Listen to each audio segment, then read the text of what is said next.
Hi అండి. ఎలా ఉన్నారండి అందరూ? నేనైతే చాలా బాగున్నాను. మీరందరూ కూడా ఆరోగ్యంగా ఆనందంగా ఉండాలని మనస్ఫూర్తిగా కోరుకుంటూ ఈరోజు ఈ వీడియోలో నేను అనుకోకుండా హైదరాబాద్ బయలుదేరాను. నేను ఊరెళ్ళటం కోసం ఎలా ప్రిపేర్ అయ్యాను అనేదే ఈ వీడియో అండి. ఈ వీడియో నచ్చితే కనుక ప్లీజ్ లైక్ చేయండి. ఎలా అనిపించిందో తప్పకుండా కామెంట్ చేయండి. ఇంకా వీడియోలోకి వెళ్ళిపోదాము. ఒకదాన్నే అనుకోకుండా స్టార్ట్ అయ్యానండి. మా వారికి అయితే హైదరాబాద్లో ఆయనకి ఆఫీస్ వర్క్ ఉంది. ఇంకా ఆయన వెళ్తున్నారు. మా ఆడపడుచు వాళ్ళ పిల్లలు ఉన్నారు అక్కడ. సండే అక్కడ ఉండేసి మండే వర్క్ చూసుకుని వచ్చేద్దాం అనుకున్నారు. మా వారు నన్ను రమ్మన్నారు, కానీ నాకు ఏంటో జర్నీ చేయటం ఇష్టం లేక నేను రానన్నానండి. ఇంతలో పిల్లలు ఫోన్ చేసి, మావయ్య నువ్వు వస్తున్నావు కదా, అత్తయ్యను కూడా తీసుకురామని టికెట్స్ కూడా బుక్ చేశారండి. సరే ఎలాగో నేను వెళ్ళి 7-8 ఇయర్స్ అవుతుందండి, ఒకసారి చూసినట్టు ఉంటుంది కదా అని ఇంకా బయలుదేరాను. ఇంకా అప్పటికప్పుడు ప్యాక్ చేసుకోవటం స్టార్ట్ చేశాను. నేను ప్యాక్ చేసుకున్నానండి. మా వారు చూడండి, బట్టలు పెట్టమంటే నాకు అసలు బట్టలే లేవంటారు. ఎప్పటికప్పుడు కొంటూనే ఉంటారండి, ఎప్పుడు బట్టలు లేవంటారు. అదైతే నా డైలాగ్ మా వారు తీసుకుంటారనమాట. ఇంకా నేను 2 డేస్కే కదా, సండే మండేకే కదా అని 2 జతల బట్టలు అయితే పెట్టేసుకున్నాను. ఇంకా ఈ పౌచ్లో వచ్చేసి ఇక బ్రష్లు, moisturizing creams, lip balms, hair bands అవన్నీ కూడా ఒకటే పౌచ్లో పెట్టేసుకున్నాను. అలా పెట్టేసుకుంటే ఎక్కడ వెతుక్కోకుండా ఆ పౌచ్ ఒకటి తీసేసుకుంటే అన్నీ అందులోనే ఉంటాయి. ఒకటైతే లాండ్రీ బ్యాగ్ ఒకటి పెట్టేసుకున్నాను. యూజ్ చేసిన బట్టలు ఉంటాయి కదా, అవి పెట్టుకోవటానికి అనమాట. ఇంకా బట్టలు అయితే అన్నీ ప్యాక్ చేసేసి సర్దేశాను.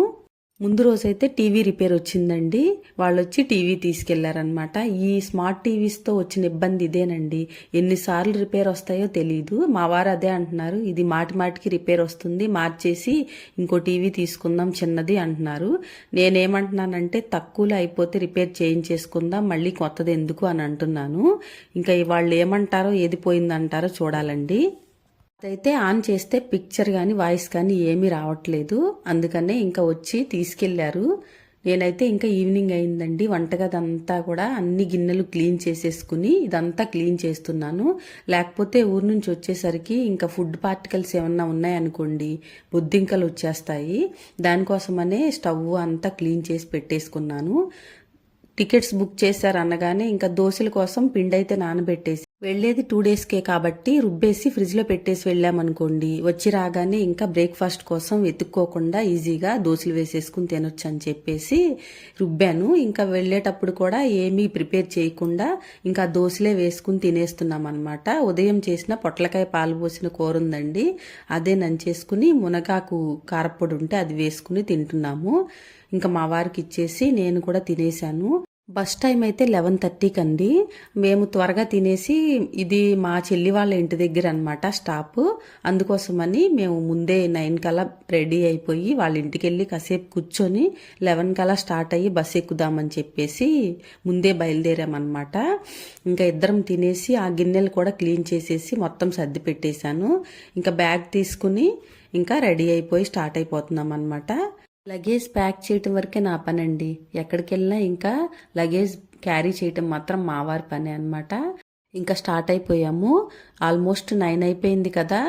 రోడ్లన్నీ కూడా విజయవాడలో కాస్త ఖాళీ అయినాయండి, లేకపోతే చాలా రష్గా ఉంటాయి. మా చెల్లి వాళ్ళ ఇంటికి వెళ్ళేటప్పటికి 9:30 అయిపోయిందండి. ఇంకా 11 వరకు వాళ్ళ ఇంటి దగ్గర ఉండిపోయాము. గంటన్నర ఇంకా టైం పాస్ అయిపోయింది. ఎలా గడిచిపోయిందో కూడా తెలియలేదు.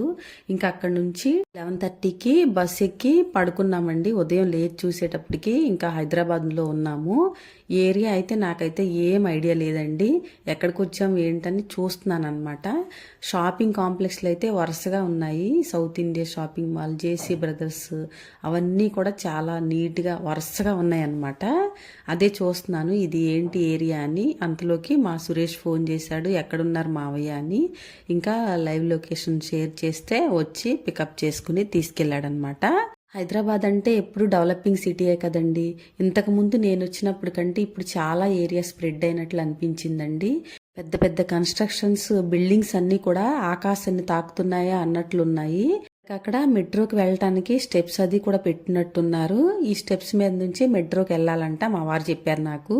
ఎర్లీ మార్నింగ్ కదా, చాలా ప్రశాంతంగా, ఇంకా ట్రాఫిక్ కూడా తక్కువగా, చాలా బాగుంది. చూడండి బిల్డింగ్ చూసారా ఎంత హైట్ ఉన్నాయో.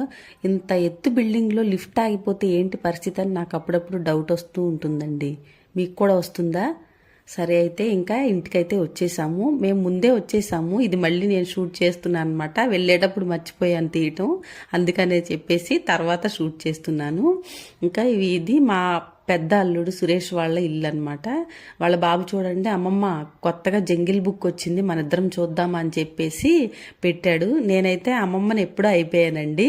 ఇచ్చే ట్రోఫీలన్నీ కూడా మా సురేష్వేనండి. ఇవన్నీ కూడా క్రికెట్లో రకరకాల టోర్నమెంట్స్లో తనకు వచ్చినాయి. తనైతే క్రికెట్ చాలా బాగా ఆడతాడు, చాలా ఇష్టం అనమాట చిన్నప్పటి నుంచి. సుస్మిత హౌస్ క్లీనింగ్ కి దీన్ని వదిలిందండి. ఇదైతే చూడండి, నాకైతే భలే ఆశ్చర్యం వేసింది.